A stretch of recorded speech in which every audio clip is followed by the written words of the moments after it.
नमस्कार, मैं मनीष स्वागत करता हूं आपको अपने इस यूट्यूब चैनल पे। दोस्तों, आपके सामने ज्योग्राफी का कुछ महत्वपूर्ण प्रश्न है जो कि आपके एग्ज़ाम में प्रीवियस ईयर में आए हुए हैं। ठीक है, तो शुरू करें। पहला क्वेश्चन है अमावस्या और पूर्णिमा के दिन, जिसमें क्या होता है कि जो सूर्य है, चंद्रमा है और पृथ्वी है, वो तीनों एक ही लाइन में होते हैं। अमावस्या हो या पूर्णिमा हो, सूर्य, पृथ्वी और जो आपके चंद्रमा है, वो तीनों एक ही लाइन में होते हैं। तब इस दरमियान जो ज्वार भाटा आती है उसको किस तरह के नाम से जाना जाता है। ठीक है, तो जब ये तीनों एक साथ यानी कि एक लाइन में होती है तब एक ज्वार भाटा आती है, उसको हम कहते हैं स्प्रिंग टाइड, या अन्य नाम से हम उसको किंग टाइड भी कहते हैं। ठीक है, ये महीने में 2 बार आता है। अब देखिए, महीने में 2 बार आता है ये तो आपको समझ में आता है, क्योंकि महीने में 2 बार जो पृथ्वी है और चंद्रमा है और आपके सूर्य है एक सिद्ध में होती है। ठीक है, अब याद कैसे करेंगे। देखिए, स्प्रिंग होगा तो क्या होगा कि चीज़ें उछलेगी।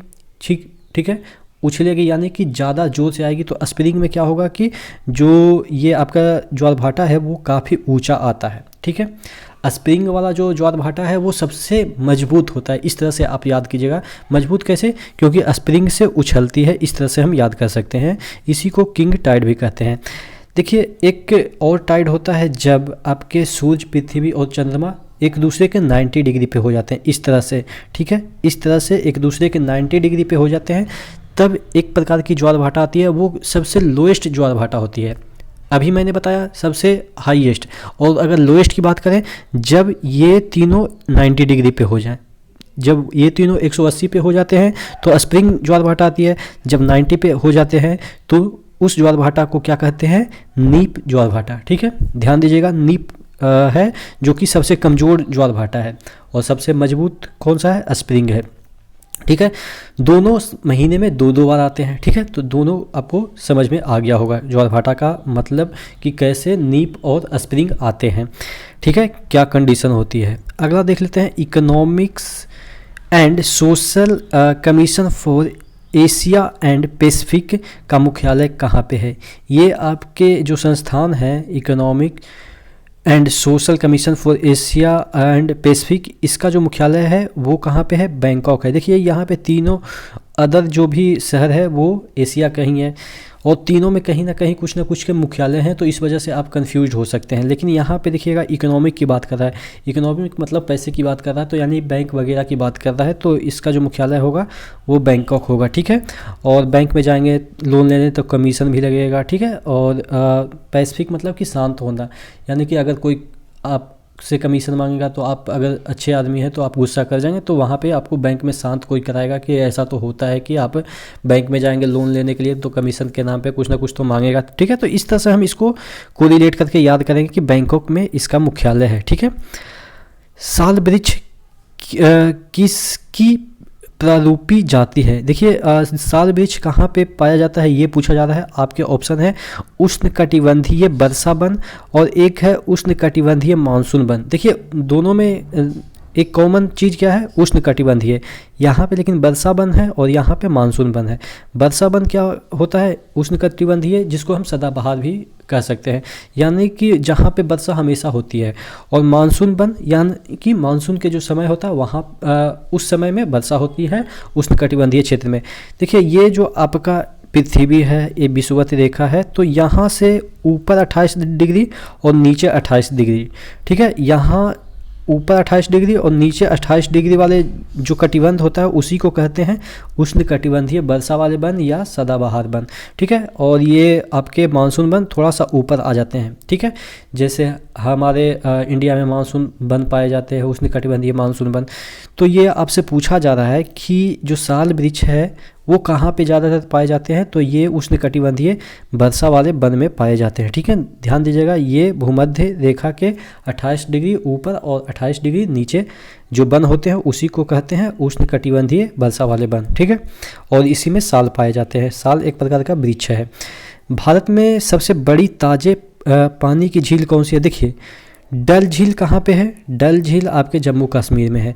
इसको लेक ऑफ फ्लावर कहते हैं। ठीक है, लेक ऑफ फ्लावर कहते हैं, ठीक है, या इसको कश्मीर का रत्न भी कहते हैं। देखिए ये डल है, डल मतलब कि गया गुजरा, इस तरह से याद कीजिएगा। तो डल है तो ये इतना डल है कि इसमें पानी तो ताज़ा हो ही नहीं सकता है। सुपीरियर इंडिया का है नहीं, तो ये भी आपका ऑप्शन गलत हो गया। बूलर जो है वो जम्मू कश्मीर में है, ये आपके ताज़े पानी की सबसे बड़ी झील है, ठीक है। भारत में ताज़े पानी की सबसे बड़ी झील कहाँ पे है? जम्मू कश्मीर में ही है, बूलर है। नैनीताल जो झील है वो आपके सबसे बड़ा नहीं है, ठीक है। तो आंसर क्या हो जाएगा? बूलर, ठीक है। डल को आप इस तरह से याद रखिएगा कि डल है तो इसमें मतलब कि पानी ताज़ा तो हो ही नहीं सकती है, ठीक है। और इसी को हम क्या बोलते हैं? कश्मीर का रत्न। किसको? डल झील को हम कश्मीर का रत्न बोलते हैं या लेक ऑफ फ्लावर बोलते हैं, ठीक है। अगला देख लेते हैं, किसे पृथ्वी की जुड़वा कहा जाता है? देखिए जुड़वा का मतलब होता है कि एक साथ पैदा लेना। देखिए अब कोई किसी का मतलब कि बच्चा होता है तो कई बार जुड़वा हो जाता है, तो जुड़वा होने में क्या होता है? बहुत पेन होता है और कई बार तो बच्चे मर भी जाते हैं।